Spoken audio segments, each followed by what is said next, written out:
waktu ini di 2000 tahun yang lalu Tuhan mencurahkan Roh Kudus dan murid-murid yang berkumpul di loteng Yerusalem mengalami perjumpaan dan dilengkapi oleh kuasa Roh Kudus sehingga berita tentang Kristus, berita tentang Yesus, berita tentang Allah yang mengasihi manusia dan menjadikan Yesus sebagai korban penebusan bagi manusia itu disebarkan sampai kemana-mana dan sampai ke kota kita, kota Soe, dan kita semua yang kumpul pagi ini di sini mengakui Yesus adalah Tuhan. Pagi ini saya akan membagikan firman Tuhan. Saya memberi judul kuasa salib dan juga baptisan Roh Kudus. Dan hari ini kita perjamuan bersama di hari Minggu pertama di tahun bulan Juni 2022. Kemudian hari ini juga kita merayakan pencurahan Roh Kudus, dan saya memberi judul kuasa salib dan baptisan Roh Kudus.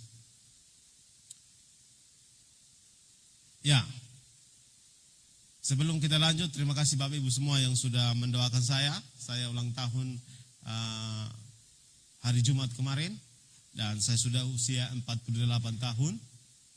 Hari Jumat itu kita ada sidang majelis daerah di Kefa dan tanggal ulang tahun saya sama dengan Papa Pendeta Umbo John Kaki Layang yang Gembala GBI Bukit Sion Kefa.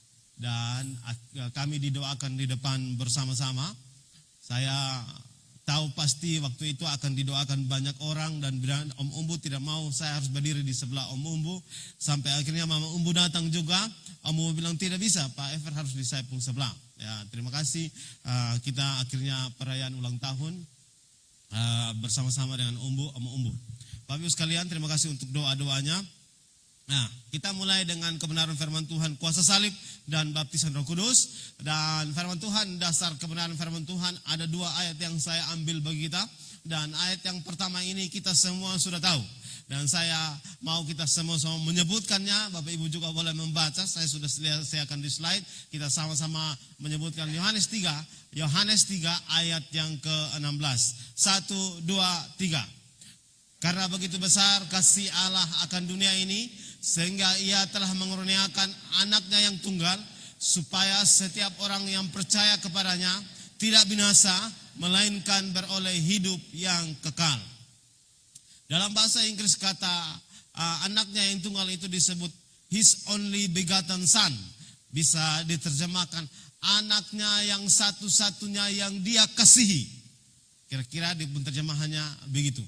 Nah, Bapak Ibu sekalian, selanjutnya kebenaran firman Tuhan yang kedua yang saya ambil dasarnya adalah Kisah Para Rasul pasal yang ke-1 ayat yang ke-8. Saya sediakan di slide, saya bacakan bagi kita. Tetapi kamu akan menerima kuasa kalau Roh Kudus turun ke atas kamu, dan kamu akan menjadi saksiku di Yerusalem, di seluruh Yudea dan Samaria dan sampai ke ujung bumi. Kata yang menjadi dasar yaitu Roh Kudus turun ke atas kamu, kuasa Roh Kudus turun di atas kamu, kemudian jadi saksi, kemudian Yerusalem. Yerusalem itu kita batasi wilayah terdekat kita. Wilayah terdekat kita itu keluarga, wilayah terdekat kita itu lingkungan di mana kita tinggal, wilayah terdekat kita itu di dalam gereja, dalam komunitas kita berjemaat. Kemudian Samaria. Samaria itu wilayah kedua, di lingkar kedua yang menjadi tempat kita bekerja, tempat kita berusaha, tempat kita berinteraksi dengan orang-orang yang bukan yang terdekat dengan kita, tapi bersama-sama dengan mereka kita tinggal, dan ini disebut dengan Samaria. Yudea, di seluruh Yudea, Samaria, kemudian sampai ke ujung bumi. Jadi kita mulai dari Yerusalem, Yudea itu di sekitar lebih dekat dan lingkungan yang agak jauh dengan kita. Kemudian Samaria, lingkungan yang jauh, dan kemudian ujung bumi, lingkungan yang sangat jauh. Bapak Ibu sekalian, kita mulai dari kata Allah mengasihi kita dan memberi Yesus Tuhan untuk kita. Kemudian karena Allah mengasihi kita, maka Allah berjanji melalui Tuhan Yesus akan memberikan Roh Kudus, dan Roh Kudus itu akan menjadi kuasa bagi orang percaya untuk menjadi saksi, dan saksi itu dimulai dari lingkungan pertama di keluarga, lingkungan kedua di lingkungan sekitar dia, dan lingkungan yang jauh, dan lingkungan yang sangat jauh. Ini yang tahapan pertama yang saya membawa Bapak Ibu sekalian untuk bersama-sama memulai tentang bab kuasa salib dan juga baptisan Roh Kudus. Bapak Ibu sekalian, saya mengutipnya di dalam kitab Roma pasal 3 ayat 25 sampai dengan ayat yang ke-26. Dia bilang begini: Kristus Yesus telah ditentukan menjadi jalan pendamaian karena iman dalam darahnya. Hal ini dibuat untuk menunjukkan keadilannya, karena ia telah membiarkan dosa-dosa telah terjadi dahulu pada masa kesabarannya. Ayat yang ke-26, maksudnya ialah untuk menunjukkan keadilannya pada masa ini, supaya nyata bahwa ia benar dan juga membenarkan orang yang percaya kepada Yesus. Salib, kuasa Yesus, kuasa salib. Salib disediakan bagi kita untuk mendamaikan kita dengan Tuhan. Sebelumnya manusia jatuh dalam dosa. Sebelumnya manusia karena kejatuhan Adam di Taman Eden, karena pelanggaran Adam terhadap perintah Tuhan di Taman Eden, maka manusia akhirnya dijadikan menjadi dosa karena kesalahan Adam pada masa perjanjian Tuhan dengan Adam dan Hawa di Taman Eden. Setelah manusia menjadi dosa, maka setiap manusia pada dasarnya adalah dosa.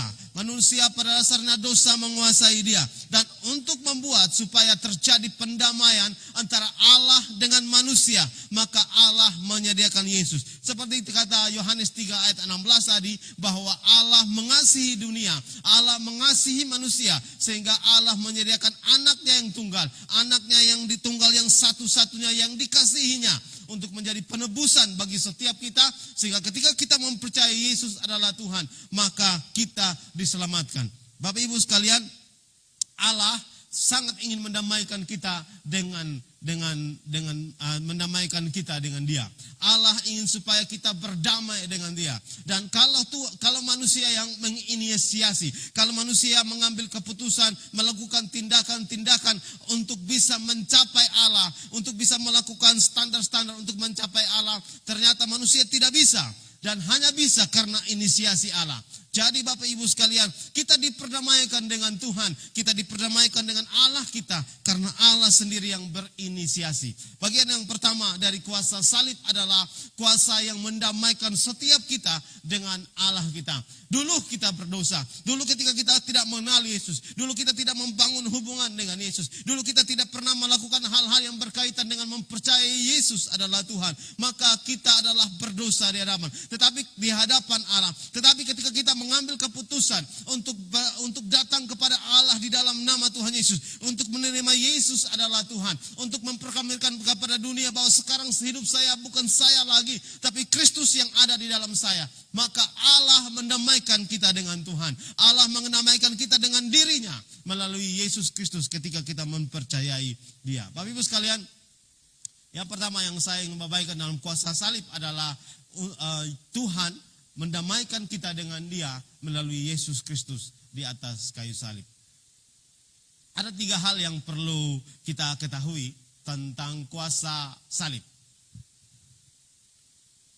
Kita sudah sering mendengar ini, saya mengulanginya, dan Bapak Ibu boleh mengikuti bersama-sama dengan saya. Yesus adalah wujud kasih Allah kepada manusia. Yohanes 3 ayat 16. Karena itu kalau kita mempercayai Yesus Tuhan, maka kita diselamatkan karena kasih Allah. Dan kasih Allah itu diwujudkan, dibuktikan dengan Yesus. Selanjutnya Bapak Ibu sekalian, dalam bagian yang kedua, kuasa salib. Salib adalah wujud kasih Yesus kepada manusia. Kitab Roma pasal yang ke-5 ayat 6 sampai dengan ayat yang ke-7, kemudian ayat yang ke-8.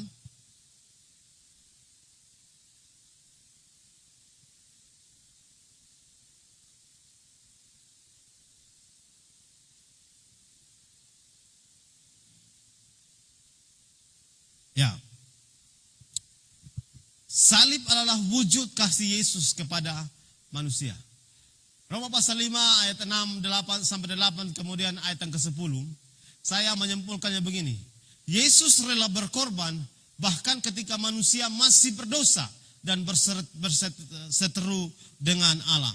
Jadi pengorbanan Yesus, dia bahkan waktu kita masih berdosa, bahkan waktu kita masih hidup dalam dosa, Yesus rela untuk menebus kita. Roma pasal 5 ayat 6 10 sampai dengan 8 ayat yang ke-10.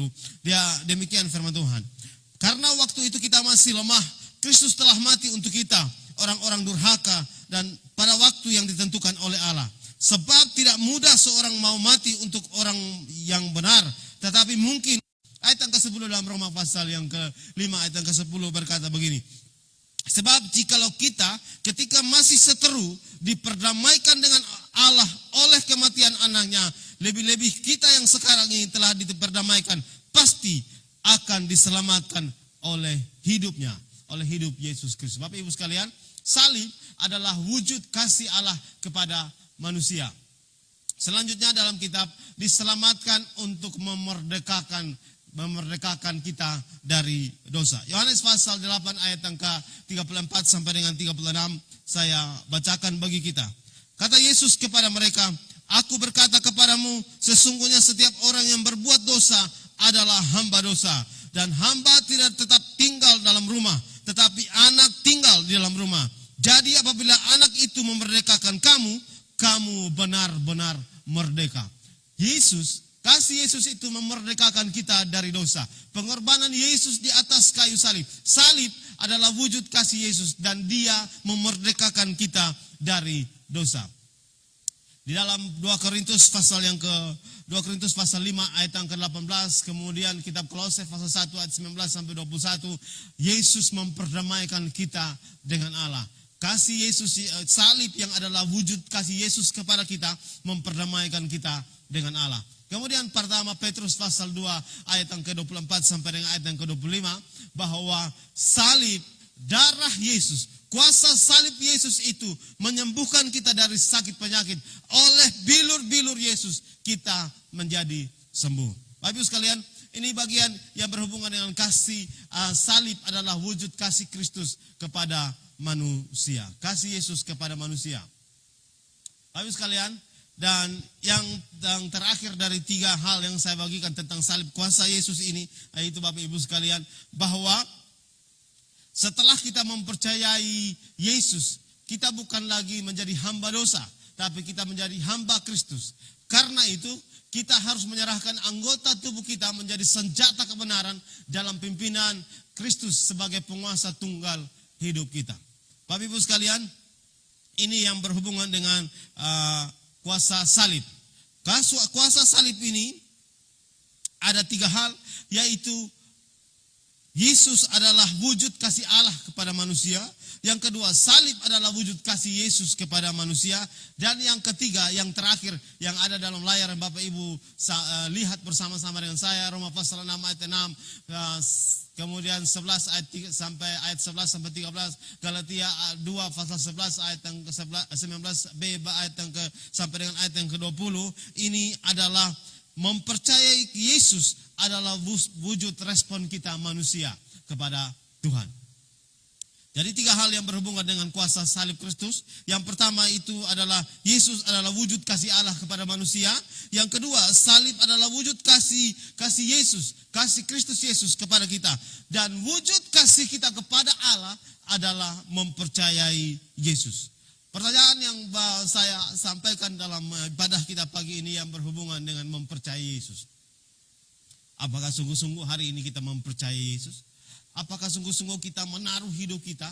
Bahkan yang saya tulis di dalam sini bahwa kita menyerahkan tubuh kita menyerahkan roh, jiwa, dan tubuh kita ini kepada Kristus dengan mempercayai sepenuhnya kepada Kristus. Bapak Ibu sekalian, apakah kita mempercayai sepenuhnya ke Yesus hari ini atau kita tidak mempercayai Dia? Kita percaya di mulut, tapi kita tidak dalam tindakan kita, bahkan dalam pikiran kita tidak mempercayai Yesus adalah Tuhan. Kita hanya mempercayai secara mulut, tapi secara jiwa dan roh, secara roh dan jiwa kita tidak mempercayai Tuhan. Tanda kita secara kata-kata, secara mulut kita menyampaikan kita mempercayai Yesus, dan kita dalam jiwa dan roh kita tidak mempercayai Yesus adalah tindakan-tindakan kita yang mungkin tidak berman dan tidak mempercayai Yesus. Saya menyampaikan minggu lalu ketika kekhawatiran masuk dalam pikiran saya dan coba menguasai saya sementara tidak mempercayai Yesus bahwa Yesus sanggup melakukannya. Yesus sanggup melakukan janji-janjinya.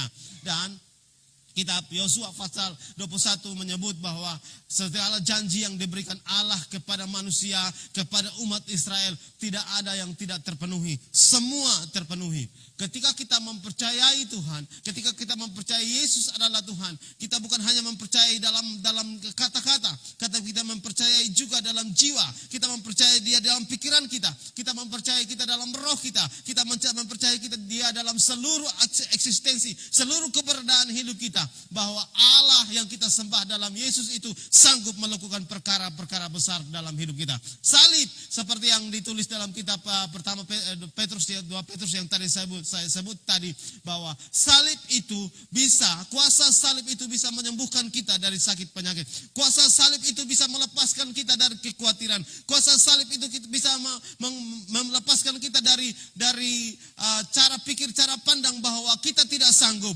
Kuasa salib itu bisa mengubah. Ketika Bapak Ibu semua, ketika anak-anak muda semua mempercayai Yesus adalah Tuhan, mari mempercayai dengan seluruh kebenaran hidup kita. Mari mempercayai dengan seluruh keberadaan hidup kita. Bapak Ibu sekalian, dan Allah berjanji melalui Tuhan Yesus Kristus akan melengkapi manusia dengan Roh Kudus. Dan firman Tuhan bagian yang kedua yang hari ini adalah kuasa salib dan juga baptisan Roh Kudus. Allah berjanji untuk menggenapinya bagi kita, bagi manusia melalui Yesus Tuhan.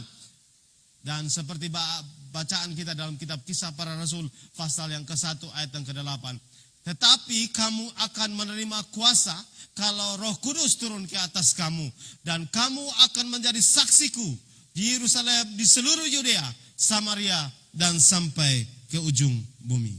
Bapak Ibu sekalian dalam Tuhan Yesus Kristus, setelah kita bertobat, setelah kita mempercayai Yesus Tuhan, setelah kita mengakui Yesus benar-benar Tuhan dalam roh, jiwa, dan tubuh kita, maka kita akan menerima penggenapan janji Allah. Saya mengulangi dari bawah, seluruh janji Allah digenapi dari Yesus Tuhan, dan seluruh kasih digenapi dengan menyediakan Yesus bagi kita. Dan kasih Yesus, wujud kasih Yesus adalah salib di atas kayu salib. Bapak Ibu sekalian, setelah kita percaya kepada Kristus, maka kita akan menerima Roh Kudus, dan disebut dengan baptisan Roh Kudus. Roh Kudus akan diberikan agar kita memiliki kuasa untuk menjadi saksi Kristus. Bapak Ibu sekalian, mengapa kita perlu Roh Kudus? Mengapa murid-murid yang berjalan bersama dengan Dia, ada 12 murid yang berjalan bersama dengan Dia, hidup bersama dengan Dia 3,5 tahun, makan bersama dengan Dia. Pada saat mereka tidur dalam melayani, mengelilingi tempat-tempat yang dilayani oleh Yesus, mereka juga tidur bersama-sama dengan Yesus pada waktu itu. Mereka berjalan, mereka mengelilingi tempat-tempat melayani bersama, dan mereka telah mengalami Yesus selama 3 tahun. Mereka telah mendengar pengajaran-pengajaran Yesus, pengetahuan-pengetahuan tentang Yesus mereka telah lihat. Mereka juga telah diutus oleh Yesus 2 dua. Dan ketika Yesus mengutus mereka, semua murid-murid itu pulang dengan mengatakan bahwa Tuhan bersama-sama dengan mereka. Kuasa Tuhan bersama-sama dengan mereka. Tetapi setelah Yesus mati di atas kayu salib, setelah Yesus bangkit, setelah Yesus naik, menjelang dia naik ke surga, dia berkata bahwa jangan tinggalkan Yerusalem. Kamu akan menerima kuasa dan akan menjadi saksi. Bapak Ibu sekalian, kenapa murid-murid harus tinggal di Yerusalem, harus taat untuk datang tinggal di Yerusalem bersama-sama menunggu janji Allah. Dan kalau dalam kenaikan sampai dengan kuasa Pentakosta itu ada 10 hari, dan hari ini kita merayakan Pentakosta, hari yang ke-10, hari kuasa Roh Kudus turun bagi umat bagi manusia melalui apa yang terjadi di lotang Yerusalem pada saat murid-murid berdoa. Bapak Ibu sekalian, kenapa perlu Roh Kudus? Kenapa perlu Roh Kudus? Karena pengetahuan dan pengalaman kita tentang Tuhan tidak ada artinya kalau Roh Kudus tidak ada di hidup kita. Saya tahu kita semua pelajar Alkitab. Tahun ini kita sudah selesai, minggu ini kita sudah selesai kitab Esra. Bapak Ibu sekalian, kita punya pengetahuan firman Tuhan, kita tahu tentang Tuhan, kita punya pengetahuan, kita juga punya pengalaman bahwa Allah bersama dengan kita. Tetapi kita butuh Roh Kudus. Kenapa kita butuh Roh Kudus? Karena pengetahuan murid-murid dari pengajaran Yesus selama 3,5 tahun. Bahkan pengalaman murid-murid bersama dengan Yesus selama 3,5 tahun itu tidak akan ada artinya kalau Roh Kudus tidak tinggal di dalam mereka. Kalau Roh Kudus tidak hadir di dalam hidup mereka. Karena itu Yesus berkata bahwa tinggallah di Yerusalem, jangan jauh dari Yerusalem, harus kembali ke Yerusalem, kumpul bersama-sama dengan Yerusalem, karena aku akan memberikan Roh Kudus kepadamu dan kamu akan menjadi saksi. Bapak Ibu sekalian, pengetahuan tentang Tuhan penting, pengetahuan tentang Alkitab penting, pengetahuan tentang Yesus yang pernah mati di atas kayu salib untuk setiap kita itu penting, sangat penting. Dan juga pengalaman-pengalaman kita penting. Tapi kalau Roh Kudus tidak ada di dalam hidup kita, kalau kita tidak pernah mengalami baptisan Roh Kudus, masih ada kurang di hidup kita. Hari ini saya dalam ibadah tentang pencurahan Roh Kudus, Pentakosta, saya menyebut baptisan Roh Kudus. Bapak Ibu sekalian, ada 3 hal yang saya bagikan tentang baptisan Roh Kudus. Yang pertama, makna baptisan Roh Kudus. Yang kedua, pentingnya baptisan Roh Kudus. Dan yang ketiga, langkah-langkah untuk menerima baptisan Roh Kudus. Bapak Ibu sekalian, makna baptisan Roh Kudus. Saya telah buat di slide Bapak Ibu sekalian, saya bacakan bagi kita. Baptisan Roh Kudus adalah karunia Tuhan untuk semua orang yang telah disucikan hatinya. Tanda awal dari baptisan Roh Kudus adalah berkata-kata dengan bahasa roh, sebagaimana diilhamkan oleh Roh Kudus. Bapak Ibu sekalian, dalam pengakuan iman GBI, Gereja Betel Indonesia, kalimat ini disebutkan. Bapak Ibu sekalian, Gereja Betel Indonesia adalah Gereja Betel yang mengakui karya Roh Kudus, yang mengakui bahwa Roh Kudus bekerja bersama-sama dengan orang percaya. Bapak Ibu sekalian, saya menulisnya, dibaptis Roh Kudus berarti dipenuhi, dikuasai, serta dipimpin oleh Roh Kudus, di mana Roh Kudus akan memakai hidup kita menjadi saksi Allah dengan kuasa Allah. Ini yang saya menyebut baptisan Roh Kudus. Selanjutnya Bapak Ibu sekalian, yang berhubungan dengan pentingnya baptisan Roh Kudus. Hari dalam ibadah yang berhubungan dengan pencurahan Roh Kudus, saya menyampaikan bagian ini untuk memulai dan mengakui dengan iman bahwa Tuhan pasti melakukan baptisan besar-besaran bagi jemaat Mawar Saron. Dan saya memulai dengan ini untuk mendasarinya, sehingga ketika Roh Kudus bekerja dengan bebas dan luar biasa dalam gereja kita, maka kita boleh menerimanya dengan sungguh-sungguh dan mempercayainya.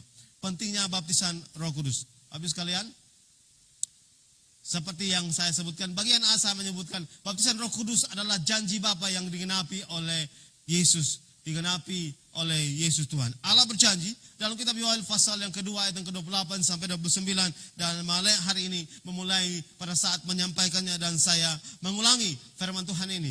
Yoel pasal 2 ayat yang ke-28 dan 29. Kemudian daripada itu akan terjadi bahwa aku akan mencurahkan rohku ke atas semua manusia. Maka anak-anakmu laki-laki dan perempuan akan bernubuat. Orang-orangmu yang tua akan mendapat mimpi. Teruna-terunamu akan mendapat penglihatan. Dan juga ke atas hamba-hambamu laki-laki dan perempuan, kucurahkan rohku pada hari-hari itu. Bapak Ibu sekalian, baptisan Roh Kudus adalah penggenapan janji Allah. Paling penting yang mendasari ini Bapak Ibu sekalian, bahwa Allah adalah Allah yang menepati janji. Kita menyembah Tuhan yang menepati janji. Bukan hanya menepati janji, dia melakukan janji-janji yang dia berikan. Seperti yang saya kutip dasari dalam kitab Yosua pasal yang ke-21, saya menyampaikan bahwa dari semua yang dijanjikan Allah kepada orang Israel, seperti yang dijanjikan ketika mereka mulai keluar dari tanah Mesir, sampai mereka mulai berjalan sampai ke tanah Kanaan, sampai mereka akhirnya merebut tanah Kanaan dalam kepemimpinan Yosua. Alkitab menulis dalam kitab Yosua pasal 21, semua janji yang diberikan Allah itu terpenuhi dan tidak ada satupun yang tidak terpenuhi.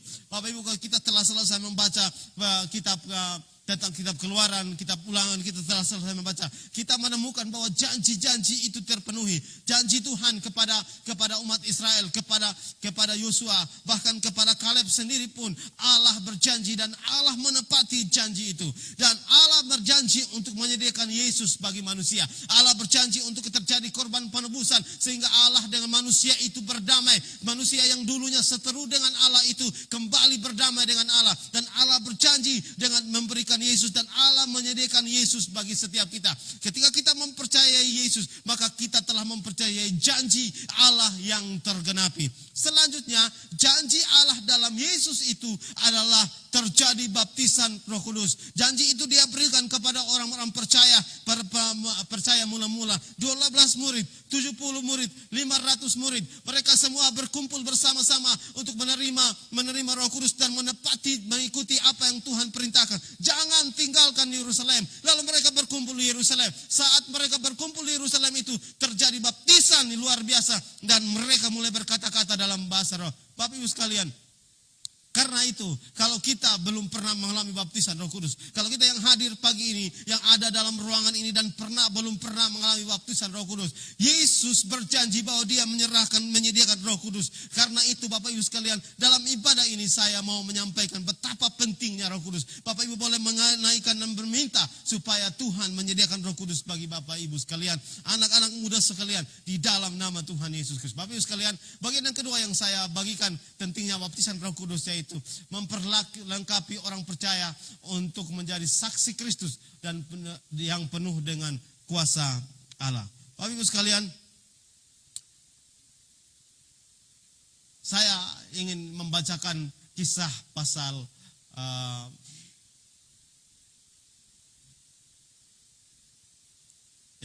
saya ingin menyampaikan Bapak Ibu sekalian bahwa Roh Kudus memperlengkapi kita. Nanti saya akan bacakan kisah Rasul pasal 19 ayat 4 sampai dengan ayat yang ke-6. Selanjutnya, 2 Petrus pasal 1 ayat yang ketiga, memampukan orang percaya untuk hidup kudus. Roh Kuduslah yang membantu kita untuk hidup benar. Roh Kuduslah yang membantu kita untuk melakukan hal-hal benar. Indikator utama adalah kalau Bapak Ibu kita semua punya Roh Kudus di hidup kita, maka kita akan melakukan hal-hal benar. Selanjutnya Bapak Ibu sekalian, langkah-langkah untuk menerima Roh Kudus. Ada 4, Bapak Ibu bisa menemukan, mungkin ada berapa langkah lagi, tapi saya menemukan dan saya merangkumnya dalam 4 langkah. Yang pertama, percaya terhadap firman Tuhan. Saya membaca Yohanes 7 ayat yang ke-38. Barang siapa percaya kepadaku, seperti yang dikatakan oleh kitab suci, dari dalamnya akan mengalir aliran-aliran air hidup. Yohanes 7 ayat yang ke-37. Dan pada hari terakhir, yaitu pada puncak perayaan, Yesus berdiri dan berkata, barang siapa haus, bagi ia datang kepadaku dan minum. Langkah pertama, mempercayai Yesus. Mempercayai bahwa Yesus bisa melepaskan Roh Kudus bagi pribadimu. Yesus bisa membaptis engkau dengan kuasa Roh Kudus. Langkah yang kedua adalah kita harus memiliki sikap dan tindakan haus. Kita harus memiliki sikap dan tindakan rindu untuk dibaptis oleh Roh Kudus. Bapak sekalian, dan langkah ketiga adalah datang dan meminta kepada Tuhan dengan iman di dalam nama Tuhan Yesus Kristus. Yohanes 7 ayat 37 saya telah baca tadi. Markus pasal 11 ayat yang ke-24 saya bacakan bagi kita. Karena itu aku berkata kepadamu, apa saja yang kamu minta dan doakan, percayalah bahwa kamu telah menerimanya, maka hal itu akan diberikan kepadamu. Langkah ketiga. Langkah pertama percaya, langkah kedua memiliki sikap haus dan lapar akan rindu akan baptisan Roh Kudus. Dan yang ketiga meminta dan meminta dengan iman di dalam Tuhan Yesus. Pasti kita mendapatkannya. Dan langkah yang ketiga didoakan oleh penumpangan tangan oleh hamba Tuhan. Kisah Rasul pasal 19 ayat 1 sampai dengan ayat yang ke-6. Saya akan bacakan bagi kita kisah ini ketika Paulus di Efesus untuk mendasari kita mengambil langkah-langkah untuk menerima baptisan Roh Kudus. Kisah Rasul pasal 19 ayat 1 sampai dengan ayat yang ke-6. Ketika Apolos masih di Korintus, Paulus telah menjelajah daerah-daerah pedalaman dan tiba di Efesus. Di situ didapatinya beberapa orang murid. Katanya kepada mereka, sudahkah kamu menerima Roh Kudus ketika kamu menjadi percaya? Akan tetapi mereka menjawab dia, belum. Bahkan kami belum pernah mendengar bahwa ada Roh Kudus. Ayat yang ketiga, lalu kata Paulus kepada mereka, kalau begitu dengan baptisan manakah kamu telah dibaptis? Jawab mereka, dengan baptisan Yohanes. Ini baptisan yang kita percayai, baptisan Tuhan Yesus, baptisan Yohanes tentang baptisan salam. Kemudian selanjutnya, Kisah Rasul pasal yang ke-19 ayat 4 sampai dengan ayat yang ke-6, dia bilang begini, kata Paulus, baptisan Yohanes adalah pembaptisan orang yang telah bertobat. Dan ia berkata kepada orang banyak bahwa mereka harus percaya kepada dia yang telah datang. Kemudian daripadanya itu, yaitu Yesus. Ayat yang ke-5 dan 6. Ketika mereka mendengar hal itu, mereka memberi diri mereka dibaptis dalam nama Tuhan Yesus Kristus. Ketika Paulus menumpangkan tangan ke atas mereka, turunlah Roh Kudus ke atas mereka, dan mulailah mereka berkata-kata dalam bahasa roh dan bernubuat.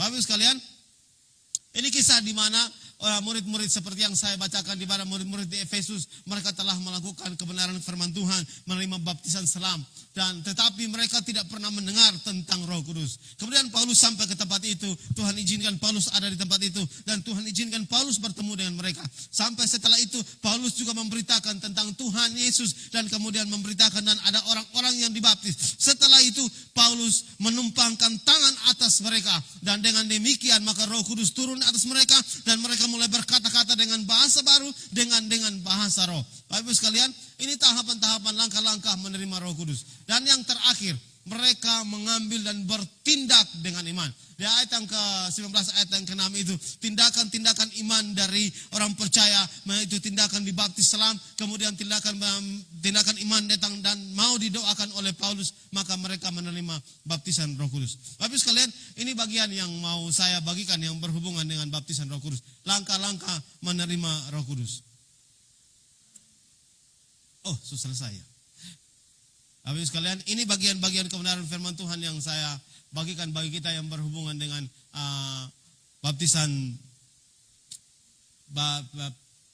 kuasa salib dan baptisan Roh Kudus. Yang pertama yang berhubungan dengan kuasa salib, yaitu Yesus adalah wujud kasih Allah kepada manusia. Salib adalah wujud kasih Yesus kepada manusia. Respon kita, wujud kita mengasihi Allah, yaitu mempercayai Yesus dengan roh, jiwa, dan tubuh kita. Yang berhubungan dengan Roh Kudus ada 3 hal. Yaitu, Roh Kudus adalah pengenapan janji Allah melalui Yesus Tuhan. Kemudian, untuk mendapat baptisan Roh Kudus, maka kita harus mengetahui apa itu baptisan Roh Kudus. Kemudian kita harus mengetahui bagaimana pentingnya Roh Kudus. Dan kemudian kita harus mengambil langkah-langkah untuk menerima baptisan Roh Kudus. Bagian akhir dari pemberitaan firman Tuhan pagi ini tentang kuasa salib dan baptisan Roh Kudus. saya menyampaikan bahwa baiklah kita tidak menjadi orang Kristen, orang yang mempercayai Yesus hanya dalam mulut, melalui mulut. Tapi kita mempercayai Yesus dalam tindakan-tindakan. Kita boleh mengakui di hadapan Tuhan dengan tulus mengasihi Tuhan. Tapi kita bukan hanya tulus dalam kata-kata kita, tapi kita tulus juga dalam roh, jiwa, dan tubuh kita. Kalau memang kita lagi sementara ini lagi kalah dalam pertandingan iman, mungkin ada bagian-bagian dalam pertandingan iman kita sebagai orang percaya, ada bagian-bagian yang kita kalah. Dan hari ini dalam pemberitaan firman Tuhan, Roh Kudus bicara kepada kita. Bapak Ibu sekalian, mari meresponnya dengan benar di hadapan Tuhan, dengan tulus, dengan benar di hadapan Allah. Tulus dan ikhlas. Biarlah karena salib Kristus, kuasa salib Kristus yang ada di atas kayu salib itu, yang menebus kita itu, yang memperdamaikan kita dengan Allah itu, membuat kita berdamai dengan Allah lagi. Dan kita memulai masuk dalam minggu baru, hari-hari baru dalam bulan Juni tahun 2022 ini, dengan pengakuan bahwa Allah mengasihi kita, dengan pengakuan bahwa saya merespon Tuhan di hidup saya, mengalami kasih Allah di hidup saya, dengan mempercayai Yesus secara penuh, bukan hanya dengan kata-kata, tapi juga dengan jiwa, roh, jiwa, dan tubuh, dan cara berpikir saya di hadapan Tuhan. Bapak Ibu sekalian, biarlah kita semua boleh mengalami perjumpaan dalam pemberitaan firman Tuhan ini. Bapak Ibu boleh mengambil keputusan untuk mencari Tuhan. Mencari dengan haus dan lapar kepada Tuhan. Haus seperti rusa merindukan Tuhan. Merindukan air. Haus betul-betul di hadapan Tuhan. Dan minta Tuhan untuk memberi baptisan Roh Kudus bagi pribadi-pribadi masing-masing. Dan biarkan, izinkan, dan menerima janji ini di dalam kehidupan kita sebagai orang percaya. Sehingga kita bisa menjadi saksi bagi Allah di lingkungan kita. Di Yerusalem, di setiap kita, di Yudea, di Samaria, dan sampai ke ujung-ujung bumi, sehingga nama Tuhan boleh diceritakan di mana-mana. Amin. Untuk kebenaran firman Tuhan.